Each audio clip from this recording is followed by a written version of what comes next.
Hello, Sumei, and welcome to the Yarmarkers. It's a pleasure to have you with us. Thank you for inviting me, Karishma. Pleasure. It's actually a pleasure because yesterday when I saw you at the panel at the Dubai Watch Week, the Horology Forum, my only reaction was, wow. This has nothing to do with the fact that you're a woman and you have a fantastic watch collection. You just have a fantastic watch collection. Thank you, thank you. I appreciate that. So your journey has been very interesting. I read about it a little bit, but I'd love for you to tell our viewers as well. You started off with, like all of us, with the Swatch, with the Baby G's. Yes. Bought your first Tag Heuer. Did you as well? Yeah. Okay, yeah. we seem to have the same collecting journey, right? And then dove into the Cartier Tank Française. Yes. Yes. That was my first ladies' watch. Right. So let's talk about your journey a bit. Okay. From Cartier. Yeah. Yeah, my first paycheck went to a Cartier because it was the most reasonable at the time. Then I bought a Jaeger-LeCoultre Reverso ladies as well with diamonds at the side. But when I look back, and I did look back for a bit, I kept the watches for a long while. They look tiny in comparison. Although tiny seems to be in now, small seems to be in, but I don't think I could go back to the lady sizes. I mean, after you get used to the, well, I like to call it gender neutral size now. Right. I forgot about watches in the sense that I was just wearing it daily. Then I believe I've mentioned this before. I saw ads at that time, no internet, or at least I can't recall at that time. There were newspaper ads and television ads featuring the Lange 1 and the FP Journe Octa Reserve de Marche. Both completely different from the typical, the hands in the middle and then just symmetrical watch. So I was attracted by the asymmetry of both dials. And I'd never heard of both brands before. It's like you use the Cartier, Rolex, Patek, for example, which to me at that time was unaffordable. So I looked at these independents thinking, we didn't even have the term independent at the time, just two brands, and I thought they're really nice. So I didn't go into a Singapore boutique because I felt a bit intimidated as a woman. When you walk in at that time, a male-dominated place, you feel was a while ago. Yes, a long time ago, though, 2000, early 2000s. Yeah. Right. So I went skiing, and then we happened to be in Zurich after the ski trip, and I made a decision to go to Les Ambassadeurs. Yeah, I walked in and I asked for both watches.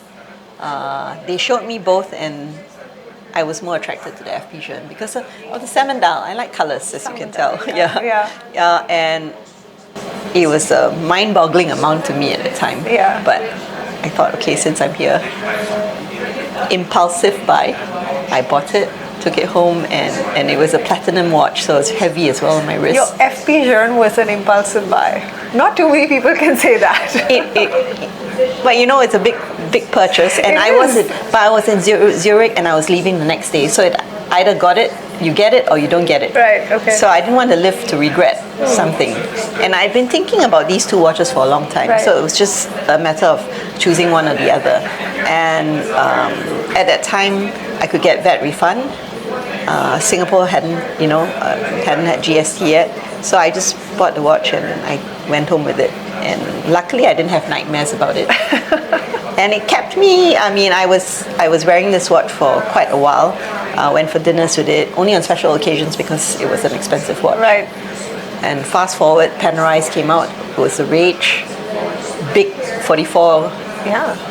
What 40? Because they didn't have the 38s then. Yes, and they were huge, but they were like interesting, just a statement. Yeah. And I felt that it was quite a fashionable watch to wear, even though it was big on my wrist. And I had friends also who were into Panerai, so of course, people push each other. Yeah. And so I bought, my first one was in Portofino, actually. The Portofino, okay. Yes, we were traveling and walking at Cinque Terre. Okay. It happened to be in Portofino, and I saw the Panerai boutique. I walked in and they had one special piece, I can't recall already, greyish blackish dial, and a short strap. at that time, I didn't even know they offered short straps. I Yeah. said, this is too big for my wrist. Oh, we can offer you a short strap. I'm like, oh, okay. And of course, I bought it. So was it a Luminor or Radimir? Luminor. Luminor? Yeah, with that, with the Crop buckle. protector, Yes. yeah. I love that. I like that statement because Yeah. immediately you can see that it's a Panerai. Yeah. Then I started yoga. I mean, not started. I started teaching yoga, and I went full time into it, and it became a non-attachment phase. Yeah. So I stopped collecting. I put all my watches in a drawer. Not very well taken care of, I must say, and forgot about them. I mean, occasionally I would go for dinners and I wear it, but it was not like something which was compelling me anymore until 2014, 2015. By that time, I think the internet was in full glory. Yeah. You could get watch articles written by collectors, by people who knew a lot more about movements and cases and dials, and I'm still learning. But at that time it was a revelation. So you go down the rabbit hole and you start reading about things, and I learned about chronographs because I never heard of that word. I mean, I always mixed it up with chronometer. Yeah. Chronograph, chronometer. And I was thinking, oh, okay, there's a difference. Yeah. And then I realized, okay, it's a stopwatch. Yeah. For, easy terms. And then I looked at omegas because what else signifies chronograph at that time? But the Speedmaster. Yeah. It goes to the moon. It went to the moon. So then, I went down that rabbit hole of looking at chronographs, blue ones. I also went through a blue face style. So I went to Panerai and bought blue face Panerais, blue face omegas. You go through all these phases. So you followed the trend, so to say, in the beginning. There was a trend that came around for blue watches. Yes. I all followed, brands were making blue watches. I followed the trend, and I the color happened to be not boring. Yeah. I like colors. Yeah. Before all these other strap colors came out, blue dials were the only thing which stood out for watches. So blue dials, of course, attracted me. Yeah. So I went on I kind of looked at blue dials which were attractive to me, and I bought them. Yeah. And then the secondary market came out then. I remember Watchfinder.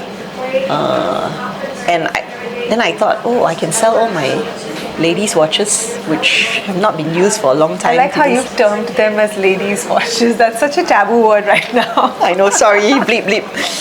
But the small watches. Yeah, no, I understand. I mean, there's nothing else to call them but ladies' That's what they watches. were called back in the day, honestly. So I sold them all for a pittance of a price, but I got back some money, which helped me fund my other watches. Yeah. And then I went back to FP Journe because a lot more was written about him, and my regret is not having followed him from the start. Right. But I didn't really know anything about him nor the movement. I just was attracted to the aesthetics of the watch. Right. So I didn't know about his journey, his career, his coming out with different complications, different watches. So by the time I found him, he was kind of established. He had already issued many different types of complications and different watches. Then Watchbox came about as well. Yeah. So it was a more robust secondary market. Yeah. And then I got introduced to all these watches, and then Chrono 24 came out. You follow all this, and then you look at all these watches, and then you delve into it, and then I started buying FP Journe watches. So that got me into big time collecting. I also bought Grand Seikos, which were with the steel bracelets, but I wore them for a while. I had a couple, but I just found them heavy and not so comfortable on the wrist. And I think leather and canvas straps are much easier on the wrist, or more forgiving. Yeah.